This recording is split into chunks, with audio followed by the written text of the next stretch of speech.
البيبة او البلاعة اللي عندي في الحمام، المفروض ان الوظيفة بتاعتها ان هي طبعا نصرف منها المية وكمان ما يبقاش فيه رائحة كريهة. طيب ازاي بقى هخلي ما يبقاش فيه رائحة كريهة؟ زي ما اتكلمنا قبل كده، علشان ما يبقاش فيه رائحة كريهة عندي في الحمام لازم يكون فيه حاجز مائي.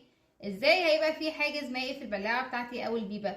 المفروض انت لما بتروح تشتري البيبة بتاعتك بيكون فيها برقع، وطبعا ده لونه بيبقى اورنج او ازرق يعني حسب الشركة اللي انت بتتعامل معاها بقى، الشريف، حمزة وهكذا.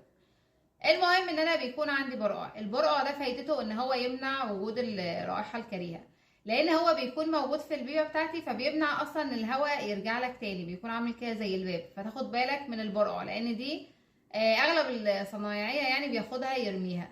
فانت تاخد بالك من البرقع من الاول وتاخده تعينه تحافظ عليه علشان تركبه في النهايه.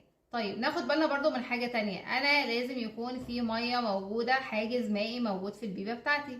ازاي هيبقى في حاجز مائي؟ التشكيل بتاع البيبة لما بنيجي نعمله او تيجي تشوفه بتلاقي اصلا هي معمولة ان بيبقى فيه منسوب اوطى من منسوب المواسير، بحيث ان انا الجزء الواطي ده لازم يكون فيه مية علشان يفضل فيه حاجز مائي. طبعا البيبة بيكون فيه منها ل7 سنتي في ل10 سنتي، ده حسب منسوب التشطيب بتاعي. بس طبعا يفضل ان انا استخدم ال10 سنتي في الحمام، ال7 سنتي لو البلكونة او حاجة خفيفة يعني.